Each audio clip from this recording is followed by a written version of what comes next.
தந்தை, மகன், தூய் ஆவியாரின் பெயராலே ஆமென். இயேசு கிறிஸ்துவின் அன்புமிக்க சகோதர சகோதரிகளை உங்கள் அனைவருக்கும் கிறிஸ்து இயேசுவின் அன்பு கலந்த வணக்கத்தை தெரிவித்துக் கொள்கின்றேன். இந்த நற்செய்தி பாகமானது மார்க் நற்செய்தி 3ஆம் அதிகாரம் 31 முதல் 35 வரையுள்ள திருவாக்கியங்கள். குறிப்பாக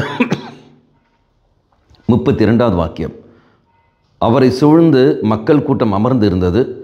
அதோ உம் தாயும் சகோதரர்களும் சகோதரிகளும் வெளியே நின்று கொண்டு உம்மை தேடுகிறார்கள் என்று அவரிடம் சொன்னார்கள்.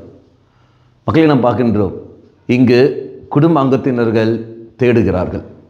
இந்த தேடுவது என்று நாம் சொல்கின்றது என்ன அர்த்தம்? இயேசு அதுக்கு கொடுக்கிற பதில் நமக்கு எல்லோரும் தெரியும். கடவுளின் திருவுளத்தை நிறைவேற்றுபவரே என் சகோதரரும் என் சகோதரியும் ஆவார்கள். நீங்களும் நானும் இருக்கின்றோம். தெய்வத்தை மேல் நம்பிக்கை வைத்து வாழ்கிறோம் என்று சொல்லிக்கொண்டு பல காரியங்கள், பல நல்ல காரியங்கள் நாம் செய்கின்றோம். ஆனால் குடும்ப அங்கத்தினர்களை கவனிப்பதில்லை. அவர்கள் கொடுக்க வேண்டிய மரியாதை நாம் கொடுப்பதில்லை, கீழ்ப்படிவதில்லை, பெற்றோர்களுக்கு கீழ்ப்படிவதில்லை. உதாரணம் எடுத்துக்கொள்ளுங்கள். ஆலயத்தில் பணி செய்து கொண்டிருப்பான், எல்லா வேலையும் செய்து கொண்டிருப்பார்கள், அருத்தந்தைகளோடு இணைந்து செயல்பட்டு கொண்டிருப்பார்கள். ஆனால் குடும்பத்தில் போகிற சமயத்தில் மனைவிக்கு எதிராக பேசுவதும் கணவருக்கு எதிராக பேசுவதும் பிள்ளைகளுடைய உணர்வுகளை புரிந்து கொள்ளாமல் நடப்பதுமாக இருப்பார்கள். கீரியும் பாம்போல் சண்டை போட்டுக் கொண்டிருப்பார்கள். ஆலயத்தில் எல்லோரையும் மன்னித்துக் கொள்கிறேன், ஏற்றுக்கொள்கிறேன் என்று சொல்வார்கள். ஆனால் குடும்பத்தில் போகிற சமயத்தில் அதுக்கு நேர் எதிராக வாழ்ந்து கொடுப்பார்கள், பிடிவாத குணத்தோடு வாழ்வார்கள். அப்போ ஆலயத்தில் ஒரு வாழ்க்கை, அதே சமயத்தில் குடும்பத்தில் ஒரு வாழ்க்கையாக தாறுமாறாக போகும்பொழுது இறைவன் சொல்கிற வார்த்தை, இதோ குடும்ப அங்கத்திற்கு உன்னை தேடுகிறார்கள். நீ எங்கே போயினாய்? உன்னுடைய ஒரிஜினல் கேரக்டர் எங்கே? தெய்வத்தன்மை உன்னிலிருந்து அது எங்கே இருக்கின்றது? ஏன் இவ்வாறு போலித்தனமாக நீ இருக்கின்றாய் என்று அப்போ இறைவன் சாடுவதை நாம் பார்க்கின்றோம். யார் என்னுடைய சகோதரன் சகோதரி?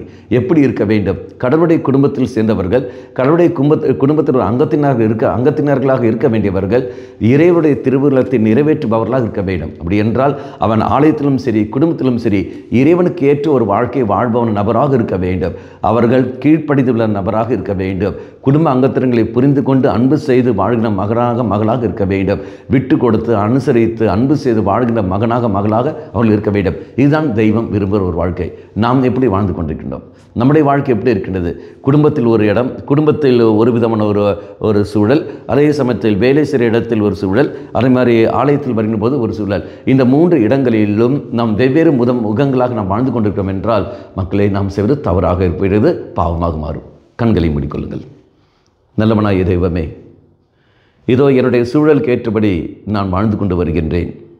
ஆனால் நன்மை தனத்தை நான் செய்வதில்லை, புரிந்து கொண்டு நான் வாழ்வதில்லை. மாறாக 4 பேர் என்னை கவனிக்க வேண்டும், 4 பேர் எனக்கு மரியாதை தர வேண்டும் என்பதற்காக என்னை மட்டுமே மையப்படுத்தி நான் வாழ்கின்றேன். அவ்வாறு என்னை மட்டுமே மையப்படுத்தி நான் வாழ்கிற காரணத்தினால் எல்லோரும் திருப்திப்படுத்த வேண்டும் என்பதற்காக இதோ நான் போலியான ஒரு வாழ்க்கையை நான் வாழ்ந்து கொண்டு வருகின்றேன். உம்முடைய குடும்பத்தில் இருக்க வேண்டியவர்கள் போலித்தனமான ஒரு வாழ்க்கை அல்ல, உண்மைத்தனமான ஒரு வாழ்க்கையை வாழ வேண்டும் நீ விரும்புகின்றீர். எவ்வாறு குடும்ப அங்கத்தினர்கள் தேடினார்களோ அதே போல் என்னையும் தேடுகிறார்கள். எங்கே என் சகோதரன், எங்கே என் சகோதரி? கிறிஸ்துவின் கடவுளின் திருவுளத்துக்கு ஏற்றபடி வாழ்பவர்களே இதோ உண்மையான சகோதரன், உண்மையான சகோதரி. ஆண்டவரே, நான் உம்முடைய திருவுளத்தை நிறைவேற்றி வாழ எனக்கு சக்தியை தந்துள்ளும். அம்மா மாதாவே, தெய்வ மாதாவே, எங்கள் மாதாவே, என் அன்னையே, விசேஷமாக எங்களுக்காக பரிந்து பேசும். ஆமேன். தந்தை, மகன், தூய ஆவியாரின் பெயராலே ஆமேன்.